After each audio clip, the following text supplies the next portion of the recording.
오늘은 하나님의 인도하심을 즐거워하라 라는 제목을 가지고 출애굽기 13장 7절부터 17절부터 22절까지 말씀을 좀 나눠봤으면 좋겠습니다. 오늘은 올해의 마지막 날입니다. 한 해를 잘 또 마무리하고 또 새해를 기쁨으로 맞이하는 시간이 되었으면 좋겠습니다. 우리 내일 못 만나니까 오늘 인사할까요? 우리 옆 사람에게 새해 인사 좀 했으면 좋겠는데요. 새해 은혜 많이 받으세요. 이렇게 인사했으면 좋겠습니다. 한 번 더 인사할까요? 새해 복 많이 받으세요. 네, 오늘은 하나님의 인도하심에 대해서 좀 살펴보길 원합니다. 어떻게 하면 우리가 하나님의 인도하심을 받을 수 있을지, 또 하나님을 우리 삶 가운데 인도하시는 하나님의 선한 손길을 어떻게 하면 누릴 수 있을지에 대해서 몇 가지 이야기를 나누고 또 함께 기도하는 시간들을 가졌으면 좋겠습니다. 우리 먼저 17절과 18절 말씀을 같이 한번 읽어볼까요? 같이 한번 다시 읽어보면 좋을 것 같습니다. 같이 읽도록 하겠습니다. 바로가 백성을 보낸 후에 블레셋 사람의 땅의 길은 가까울지라도 하나님이 그들을 그 길로 인도하지 아니하셨으니 이는 하나님이 말씀하시기를 이 백성이 전쟁을 하게 되면 마음을 돌이켜 애굽으로 돌아갈까 하였음이라. 그러므로 하나님이 홍해의 광야길로 돌려 백성을 인도하심에 이스라엘 자손이 애굽 땅에서 대열을 지어 나올 때 오늘 본문은 애굽에서 노예 생활을 하던 이스라엘 백성들이 출애굽을 해서 하나님의 은혜로 노예 생활을 해서 해방을 해서 가나안 땅으로 찾아가는 여정 가운데 있었던 이야기입니다. 가나안 땅으로 찾아가는 여정 가운데 있는데 하나님께서 그들을 가나안 땅으로 인도하실 때 어떤 길로 인도하지 않았냐면 블레셋 땅의 길로 인도하지 않고 홍해가 있는 광야길로 인도했다라고 설명하고 있어요. 그렇다면 왜 하나님께서 블레셋이 있는 땅, 블레셋 땅으로 인도하지 않고 블레셋 사람의 땅의 길로 인도하지 않고 광야로 인도하셨을까요? 지도로 보면 이렇게 됩니다. 그러니까 애굽에서 가나안 땅, 이스라엘 땅인 가나안 땅 가려면 해안을 따라, 지중해 해안을 따라 위쪽으로 가야 돼요. 그런데 하나님께서 이 위쪽으로 안내하지 않고 밑으로 이스라엘 백성들을 안내한 거죠. 그렇다면 왜 가까운 길을 두고 멀리 이렇게 돌아가게 안내를 했을까요? 그 이유를 통해서 우리가 알 수 있는 건 무엇일까요?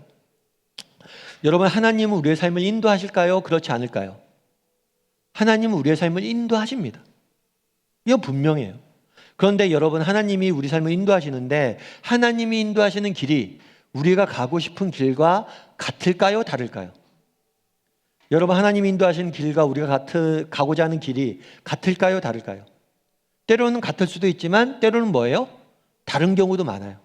어쩌면 실제로 우리가 하나님이 우리를 인도하시는 길은 우리가 가고 싶은 길이기보다는 우리가 가기 싫은 길로 인도하는 경우도 많은 것 같아요.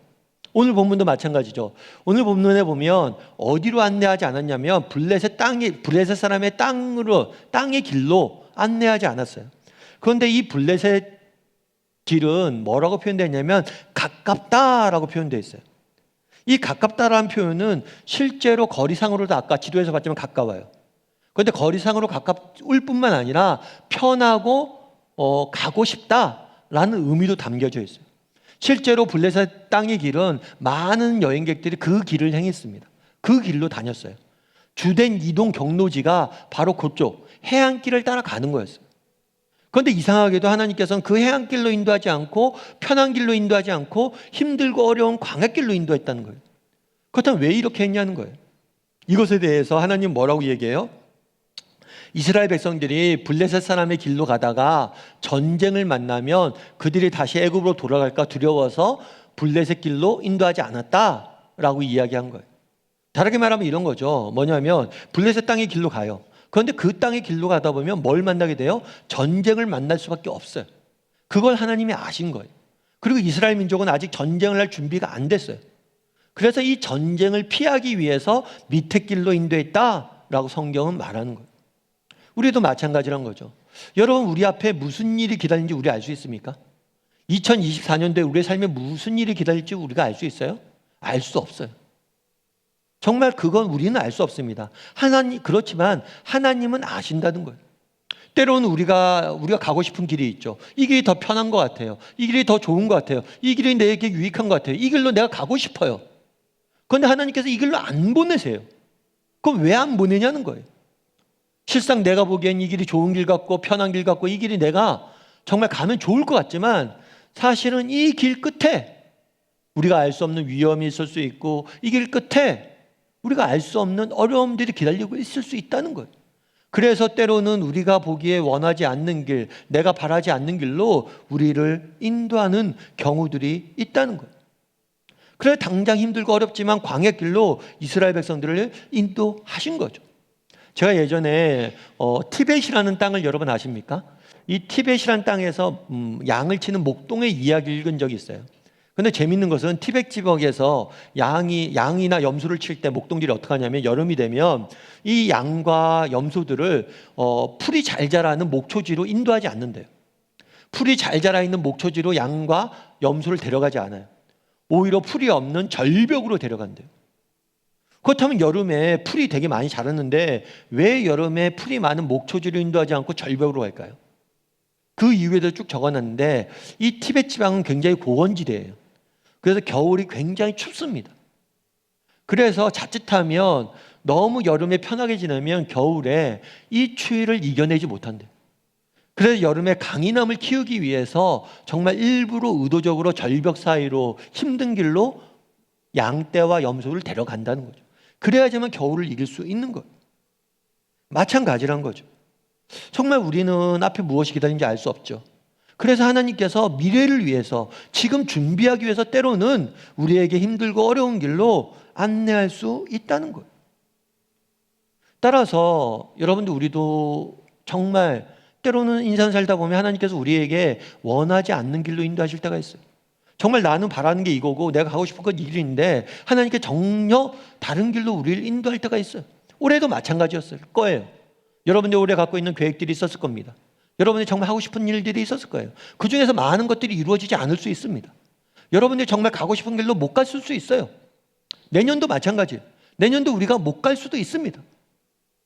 원치 않은 길로 우리가 내몰릴 수도 있어요. 하지만 그럴 때라도 우리가 기억할 것이 있어요. 그건 뭐예요? 하나님의 지혜예요. 정말 나보다 나를 더 사랑하시고 나보다 나를 더 지혜로우신 그분이 나에게 정말 필요한 길로 인내할 것이다. 인도할 것이다. 여러분이 이 사실을 확신해야 됩니다. 그 사실을 확신하고 인생길을 걸어갈 수 있어야 돼요. 여러분 주병진 씨라는 아마 개그맨을 아실 거예요. 요즘 젊은 친구들은 잘 모를 수도 있어요. 그런데 제 나이 때 되는 사람들은 다 아는 굉장히 유명한 개그맨이에요. 근데 이 주병진 씨가 한동안 TV에 안 보였거든요. 그래서 뭐 하시나 했더니만 사업을 냈다고 그러더라고요. 굉장히 사업이 성공을 했어요. 그 자산만 해도 수백억이래요. 굉장히 큰 성공을 이룬 거죠. 그래서 한 번은 개그맨들 후배들이 이 주병진 씨의 집에 놀러 간 적이 있어요. 그걸 TV로 보여주더라고요. 그러니까 집도 200평이에요. 200평이 엄청 넓죠. 그게 얼마나 넓은지 모르겠어요. 200평이면 저희 교회도 200평 정도 되는 교회라도 있었으면 좋겠는데 한 100명, 200명 들어와서 살 텐데 200평 되는 집을 혼자 사는 거예요. 혼자 쓰는 거예요 그냥. 그 얼마나 성공한 거예요. 후배들이 와서 막 놀랬죠. 와 대단하다 대단하다. 근데 주병진 씨가 다 한참 집 구경한 다음에 그 얘기를 하더라고요. 뭐라고 하냐면 야 그런데 이거 다 껍데기야. 다 껍데기라고 이야기하는 거예요.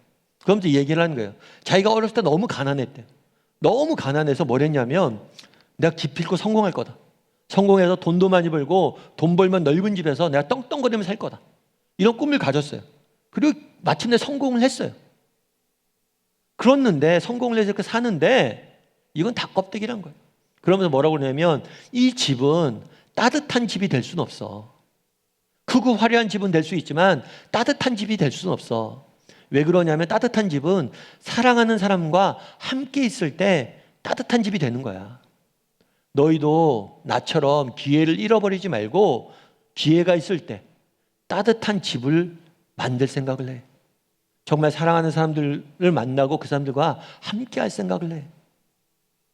이런 화려함을 쫓지 말고 그 얘기를 하더라고. 참 공감이 됐어요.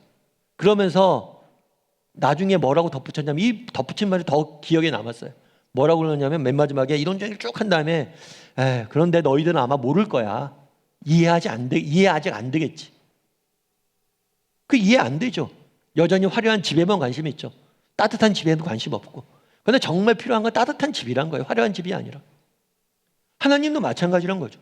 정말 우리 인생에 정말 좋은 것, 정말 필요한 것, 정말 가치 있는 것들을 우리에게 주길 원하세요.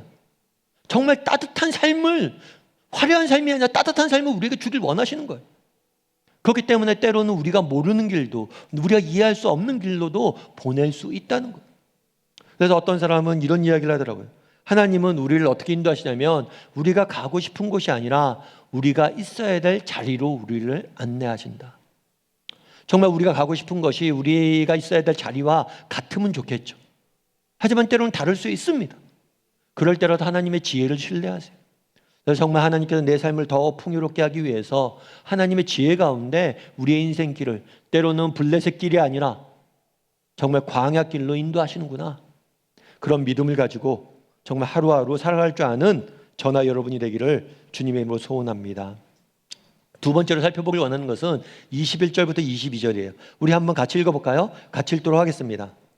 여호와께서 그들 앞에서 가시며 낮에는 구름 기둥으로 그들의 길을 인도하시고 밤에는 불 기둥을 그들에게 비추사 낮이나 밤이나 진행하게 하시니 낮에는 구름 기둥 밤에는 불 기둥이 백성 앞에 떠나지 아니하니라. 하나님이 이스라엘 백성들을 해안길이 아니라 광야길로 인도했습니다. 왜 해안길로 인도하지 않았냐면 그곳에서는 잘못하면 다른 민족과 전쟁을 하게 되기 때문이에요. 그래서 전쟁을 피하기 위해서 광야길로 인도하셨어요. 하지만 이 광야길로 인도하실 때 굉장히 특이한 현상이 하나 있었다고 그래요. 그건 뭐냐면 구름 기둥과 불 기둥으로 이스라엘 백성들을 인도했다라고 이야기하고 있습니다. 그럼 왜 구름 기둥과 불 기둥으로 인도했을까요? 앞서 살펴본 것처럼 하나님께서 이스라엘 민족을 광야길로 인도했습니다. 이 광야길은 사막과 같은 길이에요. 사실 이런 광야길은 쉬운 길이 아니죠. 환경도 좋지 않고 먹을 것도 풍요롭지 않고 모든 것이 열악한 환경이에요. 그런 길로 인도하신 거예요. 특별히 광야는 사막은 낮에는 굉장히 더운데 밤에는 정말 춥다고 그럽니다. 최근에 제가 동남아에서 사역하는 우리 선교사님 한 분을 만났어요. 후배인데 와서 서울에 들어와서 만나서 이런저런 이야기를 하는데 사역은 잘하냐 이런저런 얘기를 하는데 저희 나라가 지금 좀 날씨가 풀렸지만 한참 12월 달에 추운 날이 있었죠. 그때 만났어요. 그래서 이런저런 얘기하다 제가 그랬죠. 야, 서울 너무 춥지 않냐? 야, 동남아는 그래 따뜻해서 좋겠다. 그랬더니 그 친구가 그러더라고요. 뭐라고 그러냐면 형, 서울도 너무 추운데요. 저희 사는 데도 너무 추워요. 그러니까 온도계를 보면 영상이나 영하 될까 말까래요. 그런데 겨울에 그렇게 춥대. 이상하게 춥대요. 그러면 실제로 노숙자 중에서는 겨울에 얼어 죽는 사람도 있다고 그 얘기를 하더라고요. 사막도 마찬가지예요. 우리가 생각하기에는 더운 지방에 있는 거니까 낮에 그렇게 더운데 어떻게 저녁에 추워? 근데 그렇지 않다는 거예요.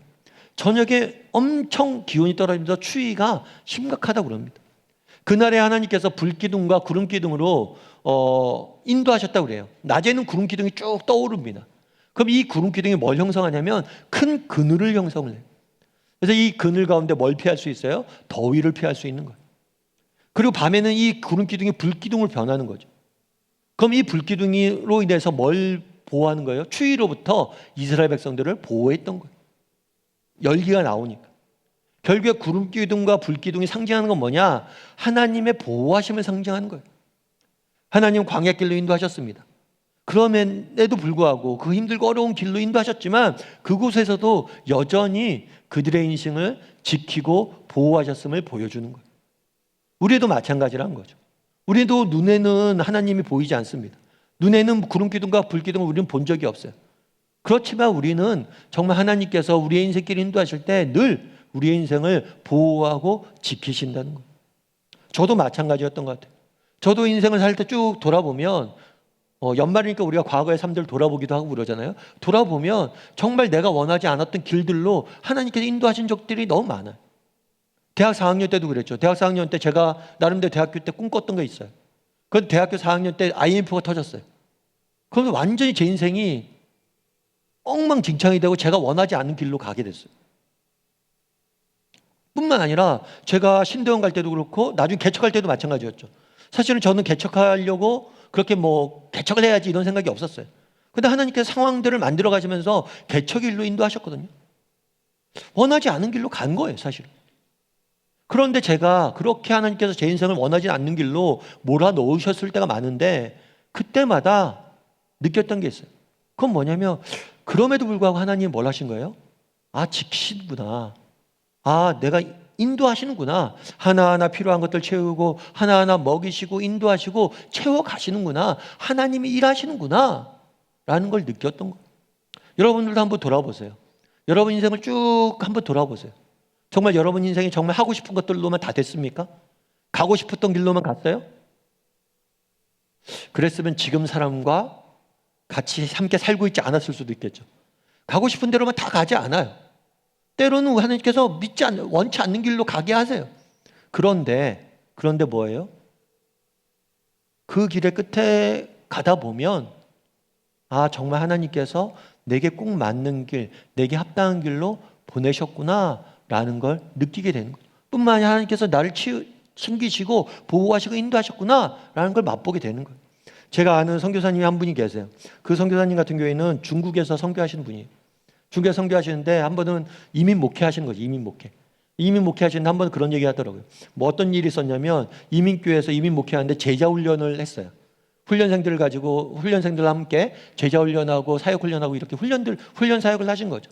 근데 한 번은 제자 훈련생들이 함께 훈련받기 위해서 한 차를 타고 이동하고 있었어요. 근데 이 차가 사고가 났어요. 그래서 운전하시는 분과 그 옆에 앉아있던 집사님이 사망한 거예요. 게다가 이 집사님, 옆에 앉아있던 집사님 같은 경우에 남편이 믿지 않아요. 너무나 말도 안 되는 일이 난 거죠. 사고로 인해서 젊은 집사님들이 죽으신 거예요. 게다가 집안이 믿지가 않아요. 얼마나 답답했겠어요. 이걸 어떻게 설명하냐는 거예요. 믿지 않는 사람들에게.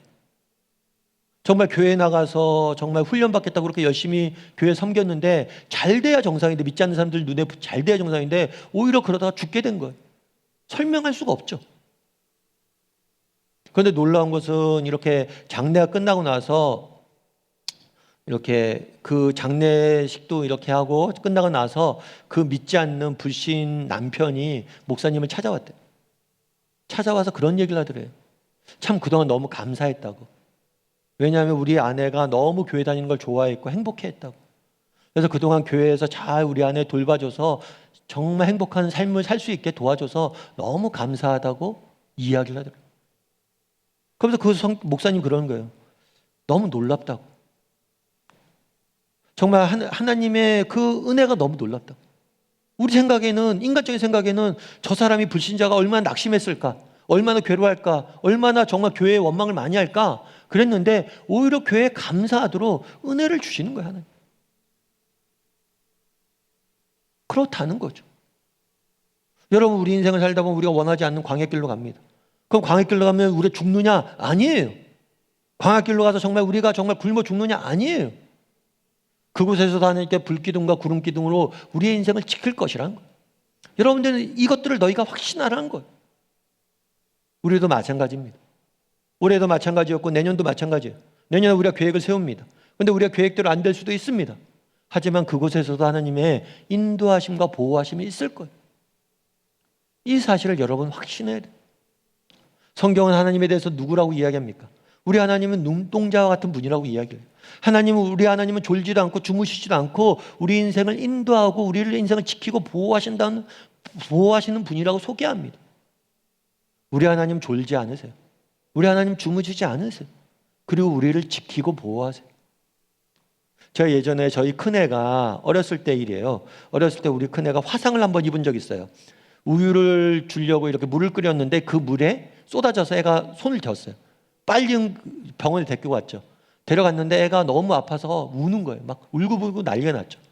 저도 가끔 그런 얘기를 들었거든요. 차라리 내가 아프고 싶다, 부모님들이. 그런 의미가 뭔지 몰랐어요. 근데 정말 그때는 그런 생각이 들더라고요. 차라리 내가 아픈 게 낫지 애 우는 소리를 못 듣겠더라고요. 너무 괴로워하는 소리를. 아무튼 치료가 잘 됐어요. 되고 나서 의사 선생님이 그런 얘기를 하는 거예요. 여기가 흉터가 졌는데 이게 피부가 완전히 안착되어 있지 않잖아요. 그러니까 이거 쓸리면 안 된다고. 그래서 어디에 이게 부딪히면 안 된다고. 조심하라고 이야기를 하더라고요. 특별히 잘 때 조심하라고. 자다 보면 애들이 모르고 손을 비비는 경우가 있는데 그러면 여기 흉터가 남는다고. 여기 피부가 다시 상한다고.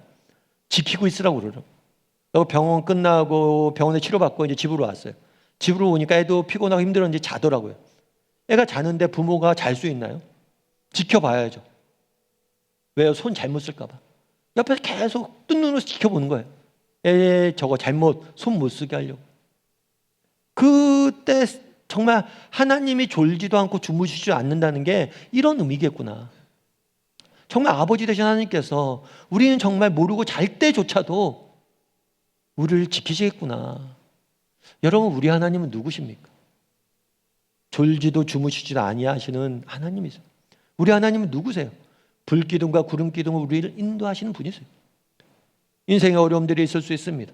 우리 인생이 정말 하나님께서 다른 길로 우리를 인도하실 때도 있어요. 그럼에도 불구하고 우리가 확신할 게 있어요. 그 땅에서도 하나님이 계실 것이고 그 길에도 하나님이 함께 하실 것이고 그분이 나를 떠나지 않고 나를 지키고 보호하실 것이다. 필요한 은혜를 주실 것이다. 그래서 그것들을 이겨낼 것이다. 이 사실을 확신했으면 좋겠습니다. 정말 불기둥과 구름기둥으로 지키셔서 광야길을 이겨내게 하셨던 하나님께서 우리에게 은혜를 주시고 우리를 지키셔서 우리로 하여금 이겨내게 하실 것을 믿고 한 걸음 한 걸음 믿음의 길을 걸어가는 저나 여러분이 되기를 주님의 이름으로 소원합니다. 마지막으로 하나 더 살펴보길 원하는 것은 19절 말씀이에요. 우리 19절 말씀을 같이 한번 읽어볼까요? 같이 읽도록 하겠습니다.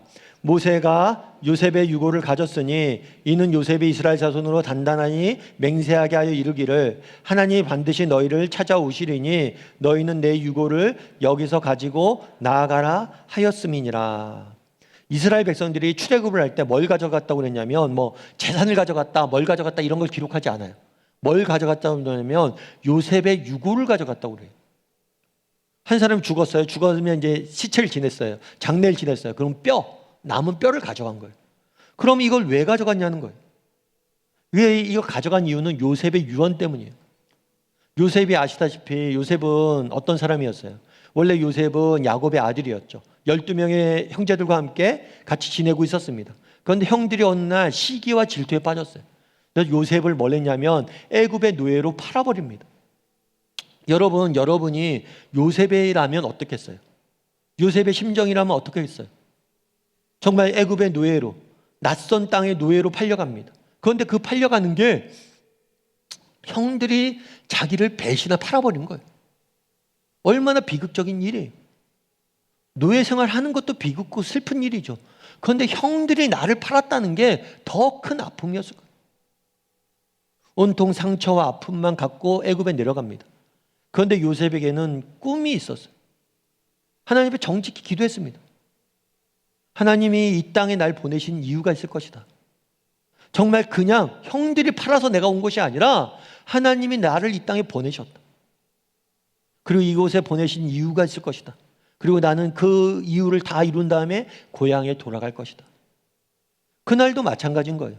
마치 오늘 블레셋 해안길로 인도하시 않고 광야길로 인도하신 것처럼 요셉도 정말 자기가 기대하지 않았던, 자기가 가고 싶지 않았던 애굽의 노예로 팔린 거예요. 하지만 그는 꿈을 잃지 않았고 정말 내가 고향에 돌아갈 것이다. 하나님이 이곳에 보내신 목적이 있을 것이다. 믿음을 잃지 않고 꿈을 잃지 않고 기도했던 거예요. 물론 그의 꿈과 기대와 다르게 현실은 돌아갔습니다. 노예 생활을 하다가 함정에 음모에 빠져서 감옥에 들어가고 또 결국엔 고향에 돌아가지 못하고 죽을 수밖에 없었어요. 그런데 400년이 지나서 정말 요셉이 내가 정말 고향에 묻히고 싶다라는 그 꿈과 기대대로 하나님이 그의 유고를 가져다가 가나안 땅으로 가져가는 모습을 보여주고 있는 거예요. 그런데 재미있는 건 오늘 요셉의 이야기의 위치예요. 요셉의 유고를 가져갔다는 이야기를 왜 여기에 넣어두었냐는 거예요. 왜 이곳에 넣어두냐는 거예요. 이스라엘 사람들에게 얘기하는 거예요. 너희도 마찬가지란 거예요. 너희가 요셉의 유고를 가져가면 요셉을 너희가 알지 않냐? 요셉이 하나님께서 정말 요셉이 원하지 않는 길로 인도했지만 그의 인생을 통해서 어떤 일을 행하셨고 그와 하신 약속을, 그가 꿈꿨던 꿈을, 그가 소망했던 소망함을 어떻게 이루셨는지를 너희가 직접 보라는 거예요. 들고 가면서 확인하라는 거예요. 우리도 마찬가지란 거예요. 여러분, 올 한 해 하나님께서 우리의 기도에 응답 안 하신 것들이 있을 수 있습니다. 내년에 우리가 정직히 하나님 앞에 기도할 거예요. 그런데 그 중에서 내년 한 해 동안 많은 것들이 응답 안 될 수도 있습니다. 하지만 우리 하나님은 우리의 기도를 다 들으세요. 정직히 우리가 기도한 것들을 아십니다. 그리고 어떻게 하실 거예요? 반드시 때가 되면 기억하시고 이루어 주실 거예요. 그걸 잊지 말라는 거예요. 요셉의 유고를 왜 들고 가라고 합니까? 들고 가면서 기억하라는 거예요. 하나님이 어떤 분이신지. 우리가 정직히 하나님 앞에 기도했던 것들, 우리가 하나님 앞에 정직히 꿈꿨던 것들, 지금 현실이 어떻든 상관없이 반드시 내가 기억하고 이루어 줄 것이다. 너희는 잊지 말고 기억하라, 기도하라. 제가 예전에 네덜란드 선교사님 이야기를 읽은 적이 있어요. 이 선교사님 같은 경우에는 무슬림에 대한, 이슬람족 민족에 대한 꿈이 있었어요. 비전이 있었어요. 그래서 이슬람 사람들 전도해야겠다라는 생각으로 요르단으로 가게 됩니다. 요르단으로 갔는데 사실 무슬림 지역에서 전도하는 게 쉬운 문제가 아니에요. 정말 예수를 믿다가 잘못 걸리면 그 형제, 예수를 믿은 형제는 물론이고 전한 사람들도 다 참수형도 당하고 너무나 힘든 상황이에요. 절박한 상황들이. 그런데 어렵게 거기서 힘겹게 복음을 전합니다. 그러면서 1명, 2명 사람들이 예수를 믿기 시작했어요. 참 은혜가 되고 기쁨이 있었죠. 그런데 이 사실이 발각이 됩니다. 발각이 돼서 요르단에서 쫓겨나요. 강제 출국. 다시는 못 들어가요, 요르단. 그때 심정이 어떻겠어요? 정말 그 땅에 자기가 복음 전한 형제들을 그냥 두고 다시는 이 땅에 못 간다 생각하니까 정말 그렇게 힘들게 어렵게 버텨서 이제 겨우 자리 잡았는데 그 자리 잡은 사역지를 하나님이 걷어차버린 거예요. 얼마나 마음에 상심이 컸겠어요. 얼마나 마음에 실망이 컸겠어요. 하나님에 대한 원망도 있었겠죠. 그런데 재미있는 것은 이 선교사님 그래서 네덜란드 돌아왔습니다. 돌아왔는데 그런 다음에 얼마 지나지 않아서 어떤 일이 있었냐면 시리아에서 내전이 있었어요. 그래서 시리아 내전으로 인한 난민들이 생겨서 이 난민들이 수없이 유럽으로 들어오기 시작한 거예요. 그러니까 시리아 사람들이 저기잖아요. 무슬림 사람들이잖아요. 그러니까 이 난민들을 받아들이고 이 난민들에게 복음을 전할 사람이 필요한 거예요. 그러면서 그 목사님 이야기하는 거예요. 뭐라고 얘기했냐면 나는 거기서 쫓겨났다라고 생각을 했는데 쫓겨난 게 아니라 이곳에 보내셨구나. 그들을 맞이할 수 있도록.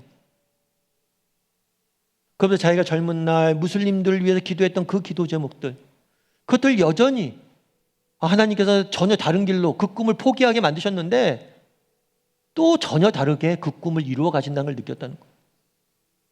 그래서 이곳에서 나는 무슬림을 지금 전파하고 있다, 전도하고 있다라고 이야기하는 거예요. 여러분, 우리도 마찬가지예요. 어떻게 알겠어요? 하나님의 계획을, 하나님의 뜻을, 하나님의 길을 우리가 어떻게 알겠습니까? 다만 우리가 분명히 기억할 것이 있어요. 그건 뭐냐면 우리가 정직히 하나님 앞에 기도한 것들 우리 하나님이 다 들으시고 때가 되면 다 응답하실 거예요. 그걸 기억하라고 요셉의 유고를 가져가라고 한 거예요. 바라기는 2024년도 새해가 밝았습니다. 이제 밝아올 겁니다.